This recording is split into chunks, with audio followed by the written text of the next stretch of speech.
അസ്സലാമു അലൈക്കും വറഹ്മത്തുള്ളാഹി വബറകാതുഹു. പ്രിയപ്പെട്ട സ്നേഹം നിറഞ്ഞ മുഅ്മിനീങ്ങളെ, ഇന്നത്തെ ക്ലാസ്സിൽ ഞാൻ നിങ്ങൾക്ക് പറഞ്ഞു തരുന്നത് പരിശുദ്ധ ഖുർആനിലെ വലിയ ശ്രേഷ്ഠതയേറിയ അതിമഹത്തായ ഒരു രഹസ്യമായിട്ടുള്ള ഒരു ആയത്തിനെ കുറിച്ചിട്ടാണ്. ഈ ആയത്തിനെക്കുറിച്ച് പറയുകയാണെങ്കിൽ അത്ഭുതമാണ്. ഈ ആയത്ത് നിങ്ങൾ ഈ ദുൽഹിജ്ജ മാസത്തിൽ ഓതിക്കഴിഞ്ഞാൽ നിങ്ങളുടെ എന്ത് തന്നെ ഉദ്ദേശമാണെങ്കിലും, എന്ത് ഉദ്ദേശം വെച്ചിട്ടാണോ നിങ്ങൾ ഈ ആയത്ത് ഓതുന്നത്, ഇൻഷാ അല്ലാഹ് ഉറപ്പാണ് അല്ലാഹു സുബ്ഹാനഹു തആല അത് നിങ്ങൾക്ക് നിറവേറ്റിത്തരും. എന്നാൽ ഈ ആയത്തിൻ്റെ പ്രത്യേകത എന്തെന്ന് വെച്ചാൽ പലർക്കും അറിയുമായിരിക്കും. എന്നാൽ അറിയാത്തവർക്കായിട്ട് പറയുകയാണ്, ഈ ആയത്ത് മുത്തുനബി സല്ലല്ലാഹു അലൈഹി വസല്ലമ തങ്ങളുടെ മദ്ഹുകളാണ്. മുത്തുനബി സല്ലല്ലാഹു അലൈഹി വസല്ലമ തങ്ങളുടെ മദ്ഹുകൾ പറഞ്ഞുകൊണ്ട് നമുക്ക് നേടിയെടുക്കാൻ പറ്റാത്തതായിട്ട് ഒന്നും തന്നെ ഇല്ല. മാത്രമല്ല, നമ്മൾ ഈ ദുൽഹിജ്ജ മാസത്തിലാണ് ഈ മദ്ഹുകൾ ചൊല്ലുന്നത്.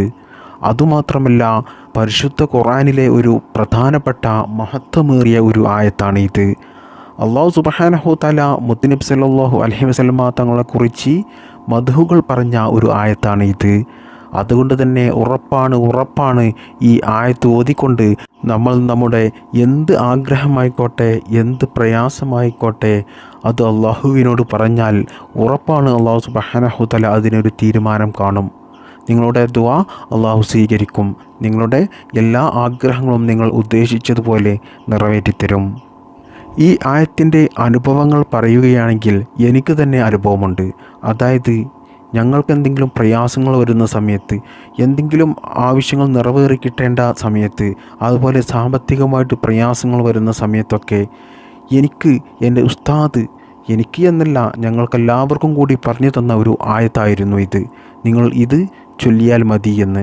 അതുകൊണ്ട് പ്രിയപ്പെട്ടവരെ, എൻ്റെ അനുഭവത്തിൻ്റെ വെളിച്ചത്തിലാണ് ഞാൻ ഈ ആയത്ത് പറഞ്ഞു തരുന്നത്. മാത്രമല്ല, ഈ ആയത്ത് ഞാൻ ഒരുപാട് ആളുകൾക്ക് ഞാൻ പറഞ്ഞു കൊടുത്തിട്ടുണ്ട്. അതിൽ പലരും ഈ ആയത്ത് ഓതിയത് കൊണ്ട് അവരുടെ പ്രയാസങ്ങൾ മാറി, അവരുടെ ഉദ്ദേശങ്ങൾ നടന്നു കിട്ടിയെന്നൊക്കെ വലിയ സന്തോഷത്തോടു കൂടി എന്നോട് പറഞ്ഞിട്ടുമുണ്ട്. ആ സമയത്തൊക്കെ നമ്മുടെ മനസ്സിന് വലിയൊരു സന്തോഷമാണ്. അതായത്, നമ്മളൊരു അറിവ് മറ്റുള്ളവർക്ക് പറഞ്ഞു കൊടുക്കുമ്പോൾ അത് അവർക്ക് അവരുടെ ജീവിതത്തിൽ ഉപകാരപ്പെട്ടു എന്ന് അവർ വലിയ സന്തോഷത്തോടു കൂടി നമ്മോട് വന്ന് പറയുമ്പോൾ നമ്മുടെ മനസ്സിന് കിട്ടുന്ന ഒരു സുഖമുണ്ടല്ലോ, അത് വല്ലാത്തൊരു സുഖമാണ്. അത് പറഞ്ഞറിയിക്കാൻ സാധിക്കുന്നില്ല. അത്രക്കും വലിയ സന്തോഷമായിരിക്കും ആ സമയത്ത്. പ്രിയപ്പെട്ടവരെ, ഈ ഒരു ആയത്തിന് അല്ലാഹു സുബ്ഹാനഹു തആല ഇത്രയധികം ശ്രേഷ്ഠത, മഹത്വം, ഫലം ഒക്കെ നൽകിയത് എന്തുകൊണ്ടാണ് എന്ന് ഇപ്പോൾ നിങ്ങൾക്ക് മനസ്സിലായില്ലേ? അത് മുത്തുനബി സല്ലല്ലാഹു അലൈഹി വസല്ലമ തങ്ങളുടെ മദ്ഹ് ആയതുകൊണ്ടാണ്. മുത്തുനബി സല്ലല്ലാഹു അലൈഹി വസല്ലമ തങ്ങളുടെ മദ്ഹുകൾ പറയുകയാണെങ്കിൽ ആർക്കും പറഞ്ഞു തീർക്കാൻ സാധിക്കുകയില്ല. അത്രത്തോളം മദ്ഹുകളാണ് മുത്തുനബിക്കുള്ളത്. പ്രിയപ്പെട്ടവരെ, മുത്തുനബി സല്ലല്ലാഹു അലൈഹി വസല്ലമ തങ്ങളെക്കുറിച്ച് ഒറ്റവാക്കിൽ പറയുകയാണെങ്കിൽ അല്ലാഹു സുബ്ഹാനഹു തആലയുടെ സൃഷ്ടികളിൽ ഏറ്റവും ശ്രേഷ്ഠനാണ് മുത്തുനബി. അപ്പോൾ തന്നെ നിങ്ങൾക്ക് മനസ്സിലായില്ലേ? അതായത്, ആകാശഭൂമിയും സർവ്വചരാചരങ്ങളും എല്ലാ സൃഷ്ടജാലങ്ങളെക്കാളും, എന്തിനേറെ പറയുന്നു, അള്ളാഹുവിൻ്റെ പരിശുദ്ധമായ സ്വർഗത്തേക്കാളും അല്ലാഹു സുബ്ഹാനഹു തആല ശ്രേഷ്ഠത നൽകിയത് മുത്തുനബി സല്ലല്ലാഹു അലൈഹി വസല്ലമ തങ്ങൾക്കാണ്.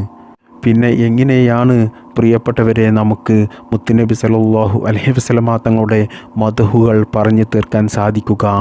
ഒരു പടപ്പിനും സാധിക്കുകയില്ല. അത്രത്തോളം മദ്ഹുകളാണ് നമ്മുടെ നബി മുത്ത് മുഹമ്മദ് മുസ്തഫ സ്വല്ലല്ലാഹു അലൈഹി വസല്ലമ തങ്ങൾക്കുള്ളത്. എന്നാൽ മുത്തുനബി സല്ലല്ലാഹു അലൈഹി വസല്ലമ തങ്ങളെക്കുറിച്ചുള്ള മദ്ഹുകൾ അല്ലാഹു സുബ്ഹാനഹു തആല പറയുന്ന ഒരു ആയത്താണ് ഞാൻ നിങ്ങൾക്ക് പറഞ്ഞു തരുന്നത്. അപ്പോൾ ഈ ഒരു ആയത്തിൻ്റെ ശ്രേഷ്ഠത, മഹത്വം, ഫലം, പ്രത്യേകത എത്രത്തോളം ഉണ്ട് എന്ന് നിങ്ങൾക്ക് ഇപ്പോൾ തന്നെ മനസ്സിലാക്കാൻ സാധിച്ചിട്ടുണ്ടാകും. ഒരിക്കൽ പള്ളിയിൽ നിസ്കാരത്തിൻ്റെ സമയത്ത് മുത്തുനബി സല്ലല്ലാഹു അലൈഹി വസല്ലമ തങ്ങളുടെ അരികിൽ ഒരു സ്വഹാബി അങ്ങനെ കൂർക്കം വലിച്ച് ഉറങ്ങുകയായിരുന്നു. എന്നാൽ നിസ്കാരത്തിൻ്റെ സമയമായതുകൊണ്ട് തന്നെ മുത്തുനബി സല്ലല്ലാഹു അലൈഹി വസല്ലമ തങ്ങൾക്ക് ആ ഉറക്കം ഇഷ്ടമായില്ല. എന്നാൽ മുത്തുനബി ആ സ്വഹാബിയെ വിളിച്ചുണർത്തിയില്ല. മുത്തുനബി എന്തു ചെയ്തു? കുറച്ച് അപ്പുറത്ത് അലി റളിയല്ലാഹു അൻഹു ഉണ്ടായിരുന്നു. അലി റളിയല്ലാഹു അൻഹുവിനെ വിളിച്ചു വരുത്തി മുത്തുനബി പറഞ്ഞു, ആ കിടന്നുറങ്ങുന്ന സ്വഹാബിയെ വിളിച്ചുണർത്തു, നിസ്കാര സമയമായല്ലോ എന്ന് പറഞ്ഞു. അങ്ങനെ അലി റളിയല്ലാഹു അൻഹു ആ സ്വഹാബിയെ വിളിച്ചുണർത്തി. അങ്ങനെ നിസ്കാരമൊക്കെ ജമാഅത്തോടു കൂടി കഴിഞ്ഞതിൻ്റെ ശേഷം അലി റളിയല്ലാഹു അൻഹുവിന് ഒരു സംശയം. എന്തുകൊണ്ടാണ് എന്നോട് ആ സ്വഹാബിയെ വിളിച്ചുണർത്താൻ പറഞ്ഞത്? മുത്തുനബി സല്ലല്ലാഹു അലൈഹി വസല്ലം തങ്ങളുടെ തൊട്ടടുത്താണല്ലോ ആ സ്വഹാബി കിടന്നുറങ്ങിയത്. എന്നിട്ട് കുറച്ച് അകലെയുള്ള എന്നെ വിളിച്ചു വരുത്തി ആ സ്വഹാബിയെ വിളിച്ചുണർത്താൻ എന്താണ് കാരണം? ആർക്കും ഉണ്ടാകുന്നൊരു സംശയമാണ്. അതായത് മുത്തുനബി സല്ലല്ലാഹു അലൈഹി വസല്ലം തങ്ങളുടെ തൊട്ടടുത്തായിരുന്നു ആ സ്വഹാബി കിടന്നുറങ്ങിയത്. അങ്ങനെ അലി റളിയല്ലാഹു അൻഹുവിന് ആ സംശയം തീർക്കാൻ വേണ്ടിയിട്ട് മുത്തുനബി സല്ലല്ലാഹു അലൈഹി വസല്ലം തങ്ങളോട് ചോദിച്ചു ഈ കാര്യം. അപ്പോൾ ആ സമയത്ത് മുത്തുനബി സല്ലല്ലാഹു അലൈഹി വസല്ലം തങ്ങൾ പറഞ്ഞ കാര്യം ഇതായിരുന്നു: ആ സ്വഹാബിയെ ഞാൻ ഉറക്കിൽ നിന്നും വിളിച്ചുണർത്തുന്ന സമയത്ത് അദ്ദേഹം അറിയാതെ ഉറക്കിൽ നിന്ന് എണീക്കുമ്പോൾ എന്തെങ്കിലും പറഞ്ഞു കഴിഞ്ഞാൽ അദ്ദേഹത്തിൻ്റെ ഈമാൻ വരെ നഷ്ടമാകും. എന്നാൽ നിങ്ങളാണ് അദ്ദേഹത്തെ വിളിച്ചുണർത്തുന്നതെങ്കിൽ ആ സമയത്ത് എന്തെങ്കിലും അറിയാതെ അദ്ദേഹം പറഞ്ഞാൽ പോലും അദ്ദേഹത്തിൻ്റെ ഈമാൻ നഷ്ടമാകില്ല. അതാണ് മുത്തുനബി സല്ലല്ലാഹു അലൈഹി വസല്ലം തങ്ങൾ ഉറക്കിൽ നിന്ന് പോലും ഉറക്ക് തെളിയാതെ എന്തെങ്കിലും പറഞ്ഞു കഴിഞ്ഞാൽ പോലും അദ്ദേഹത്തിൻ്റെ ഈമാൻ നഷ്ടമാകുമെന്നാണ് മുത്തുനബി പറഞ്ഞത്. ഇതിൽ നിന്ന് നമുക്ക് മനസ്സിലാക്കാൻ സാധിക്കുന്നത് അത്രത്തോളം അല്ലാഹു സുബ്ഹാനഹു തആല മുത്തുനബി സല്ലല്ലാഹു അലൈഹി വസല്ലം തങ്ങളെ ഇഷ്ടപ്പെടുന്നുണ്ട്. നമ്മുടെ ചൂണ്ടി വിരലും അതിനോട് ചാരിയുള്ള ആ വലിയ വിരലും തമ്മിൽ ചേർത്ത് വെക്കുന്നത് പോലെയാണ് അല്ലാഹു സുബ്ഹാനഹു തആലയും മുത്തുനബി സല്ലല്ലാഹു അലൈഹി വസല്ലം തങ്ങളും തമ്മിലുള്ള അടുപ്പം, ബന്ധം. അതുകൊണ്ട് തന്നെ പ്രിയപ്പെട്ടവരെ, മുത്തുനബി സല്ലല്ലാഹു അലൈഹി വസല്ലം തങ്ങളുടെ മദ്ഹുകൾ പറഞ്ഞുകൊണ്ട് നമ്മൾ എന്ത് തന്നെ അള്ളാഹുവിനോട് ചോദിച്ചാലും ഇൻഷാ അല്ലാഹ് ഉറപ്പാണ് അല്ലാഹു സുബ്ഹാനഹു തആല അത് നിറവേറ്റി തരും. അതുകൊണ്ട് പ്രിയപ്പെട്ട മുഅ്മിനീങ്ങളെ, ഈ പരിശുദ്ധമായ ദുൽഹിജ്ജ മാസത്തിലെ ഈ ആദ്യത്തെ 10 ദിവസങ്ങളിൽ തന്നെ ഈ കാര്യം നിങ്ങൾ ചെയ്യുക. ദുൽഹിജ്ജ മാസത്തിലെ ഈ ആദ്യത്തെ 10 ദിവസങ്ങളിലെ മഹത്വങ്ങളും ശ്രേഷ്ഠതകളും ഞാൻ പറഞ്ഞു തരേണ്ട ആവശ്യമില്ല, അതെല്ലാവർക്കും അറിയാവുന്നതാണ്.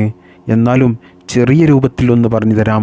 അതായത് മാസങ്ങളുടെ നേതാവായ പരിശുദ്ധമായ റമളാൻ മാസത്തിലെ അവസാനത്തെ 10-ആയ 27-ാം രാവിൻ്റെ ലൈലത്തുൽ ഖദ്ർ പ്രതീക്ഷിക്കുന്ന ആ പകലിൻ്റെ അതിനേക്കാൾ എത്രയോ ശ്രേഷ്ഠതയാണ് ഈ പരിശുദ്ധമായ ദുൽഹിജ്ജ മാസത്തിൻ്റെ ഈ 10 ദിവസങ്ങൾക്കുള്ളത്. അതുകൊണ്ട് തന്നെ ഈ ദുൽഹിജ്ജ മാസത്തിൽ നമ്മൾ അല്ലാഹു സുബ്ഹാനഹു തആലക്ക് ഇബാദത്ത് എടുക്കുന്നത് വലിയ ഇഷ്ടമാണ്, അള്ളാഹുവിന് വലിയ ഇഷ്ടമാണ്. അതിന് അള്ളാഹു എത്രയോ ഇരട്ടി പ്രതിഫലമാണ് മറ്റുള്ള ദിവസങ്ങളിലേക്കാൾ മാസങ്ങളേക്കാൾ നമുക്ക് നൽകുന്നത്. മാത്രമല്ല, ഇത്തരത്തിൽ നമ്മൾ ഈ ആയത്ത് ഓതിക്കൊണ്ടൊക്കെ നമ്മൾ അള്ളാഹുവിനോട് ദുആ ചെയ്താൽ ഇൻഷാ അല്ലാഹ് ഉറപ്പാണ് അതിന് ഇജാബത്ത്. കാരണം മുത്തുനബി സല്ലല്ലാഹു അലൈഹി വസല്ലം തങ്ങൾ പറയുകയാണ്, ദുൽഹിജ്ജ മാസത്തിലെ ആദ്യത്തെ 10 ദിവസങ്ങൾ അല്ലാഹു സുബ്ഹാനഹു തആലക്ക് ഏറ്റവും ഇഷ്ടമുള്ള ദിവസങ്ങളാണ്. അതുകൊണ്ട് പ്രിയപ്പെട്ടവരെ, നിങ്ങൾ ഒരിക്കലും ഈ ദുൽഹിജ്ജ മാസത്തിലെ ആദ്യത്തെ 10 ദിവസങ്ങൾ പാഴാക്കി കളയരുത്. അല്ലാഹു സുബ്ഹാനഹു തആലക്ക് നിങ്ങൾ ധാരാളം ഇബാദത്ത് എടുക്കുക, സൽക്കർമ്മങ്ങൾ ചെയ്യുക, നിസ്കാരം അധികരിപ്പിക്കുക, പരിശുദ്ധ ഖുർആൻ ധാരാളം പാരായണം ചെയ്യുക, അതുപോലെ ദിക്റുകൾ അധികരിപ്പിക്കുക, സ്വലാത്തുകൾ അധികരിപ്പിക്കുക, തസ്ബീഹ് ചൊല്ലുക, ദുആകൾ അധികരിപ്പിക്കുക. ഇങ്ങനെ ഈ 10 ദിവസങ്ങളിലുള്ള എല്ലാ പുണ്യങ്ങളും കരസ്ഥമാക്കണം.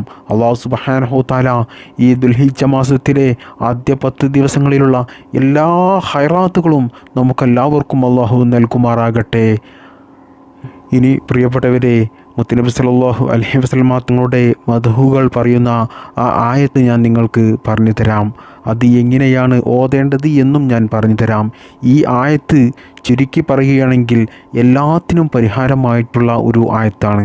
നമ്മുടെ ലൈഫിൽ എന്തെല്ലാം കാര്യങ്ങൾ നമുക്ക് നിറവേറി കിട്ടാനുണ്ടോ അതൊക്കെയും നമുക്ക് ഈ ആയത്ത് കൊണ്ട് നമുക്ക് നിറവേറ്റിയെടുക്കാം. അതുപോലെ തന്നെ നിങ്ങൾ എന്തെല്ലാം കുടുക്കിൽപ്പെട്ടു പോയിട്ടുണ്ടോ, എന്തെല്ലാം പ്രയാസത്തിൽപ്പെട്ടു പോയിട്ടുണ്ടോ, എന്നും ടെൻഷനാണോ, അതുപോലെ കടത്തിൽ പെട്ടുപോയിട്ടുണ്ടോ, ജീവിതത്തിൽ കല്യാണം ശരിയാകാതെ പ്രയാസപ്പെടുന്നുണ്ടോ, വിവാഹം കഴിഞ്ഞിട്ട് മക്കളില്ലാതെ പ്രയാസപ്പെടുന്നുണ്ടോ, രോഗം കൊണ്ട് പ്രയാസപ്പെടുന്നുണ്ടോ, അതുപോലെ എന്നും വിഷമത്തോടു കൂടിയും പ്രയാസത്തോടു കൂടിയും ജീവിക്കുകയാണോ, അതുപോലെ മറ്റുള്ളവരുടെ ബുദ്ധിമുട്ട് കാരണം ജീവിതത്തിൽ പ്രയാസപ്പെടുന്നുണ്ടോ, അതായത് നമ്മുടെ ഭാര്യയുടെ സ്വഭാവം മോശമാണെങ്കിൽ നമുക്ക് എന്നും ടെൻഷനായിരിക്കും, നമ്മുടെ ജീവിതം മുടിഞ്ഞു പോകും.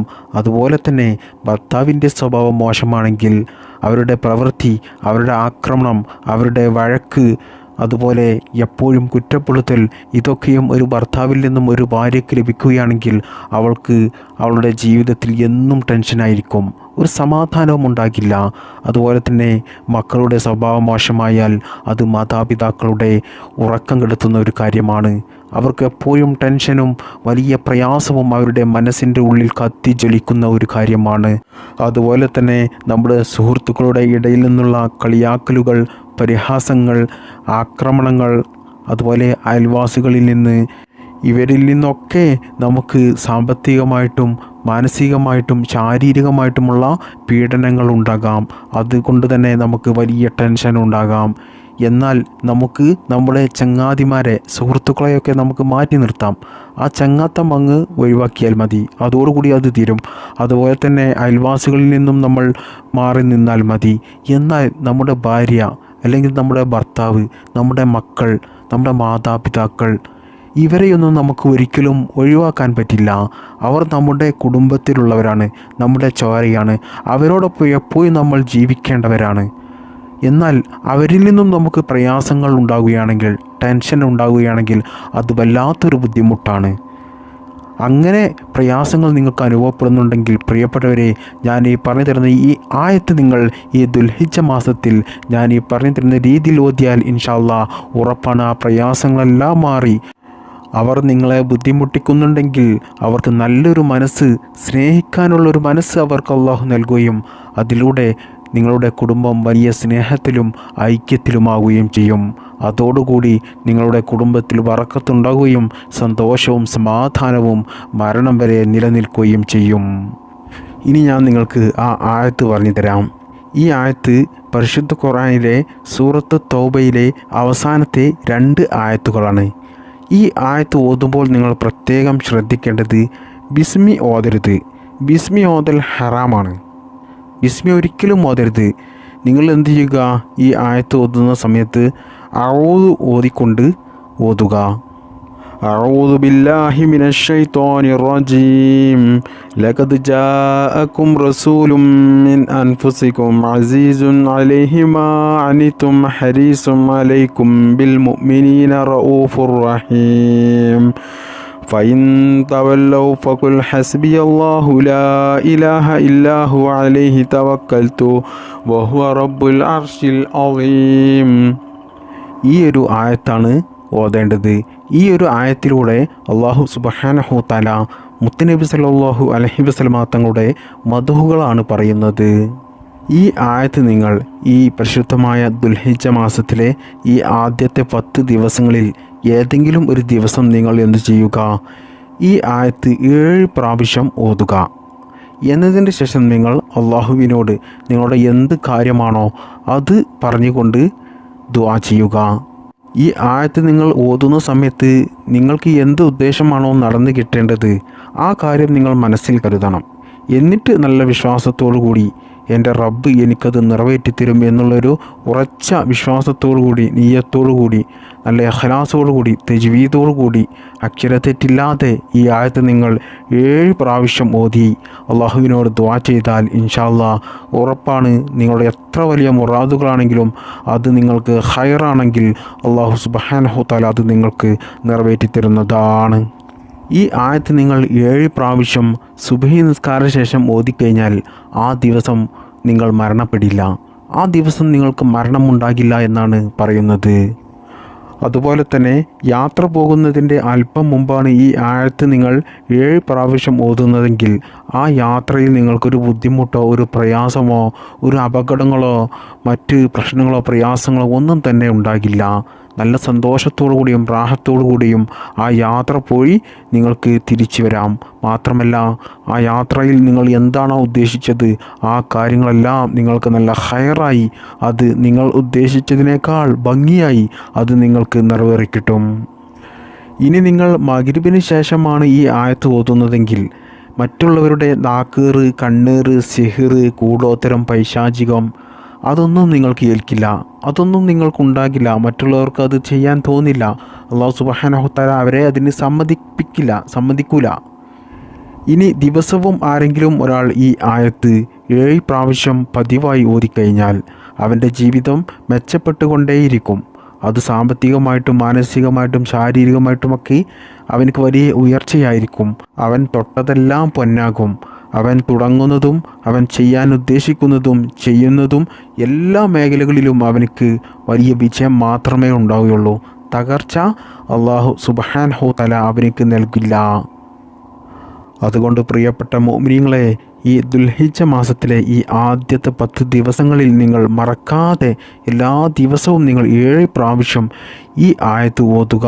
എന്നാൽ ഇൻഷാ അല്ലാഹ് നിങ്ങളുടെ ജീവിതത്തിൽ വലിയ വിജയമായിരിക്കും, വലിയ സമ്പത്തായിരിക്കും നിങ്ങൾക്കുണ്ടാകുക.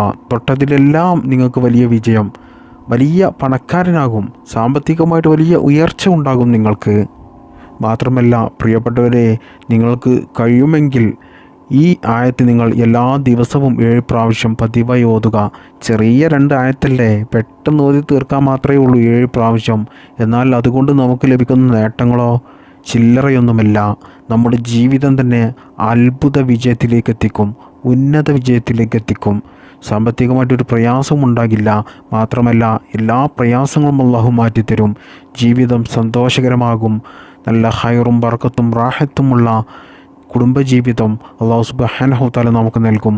അതുകൊണ്ട് ആരും മറക്കാതെ ഞാൻ ഈ പറഞ്ഞു തന്ന രീതിയിൽ ഈ ആയത്ത് ഓതുക. അല്ലാഹു സുബ്ഹാനഹു തആല അതിന് തൗഫീഖ് നൽകട്ടെ. ആമീൻ യാ റബ്ബൽ ആലമീൻ. അസ്സലാമു അലൈക്കും വറഹ്മത്തുള്ളാഹി വബറകാതുഹു. ബിഹഖി സ്വല്ലല്ലാഹു അലാ മുഹമ്മദ് സ്വല്ലല്ലാഹു അലൈഹി വസല്ലം സ്വല്ലല്ലാഹു അലാ മുഹമ്മദ് സ്വല്ലല്ലാഹു അലൈഹി വസല്ലം. അല്ലാഹുമ്മ സ്വല്ലി അലാ മുഹമ്മദ് യാ റബ്ബി സ്വല്ലി അലൈഹി വസല്ലം.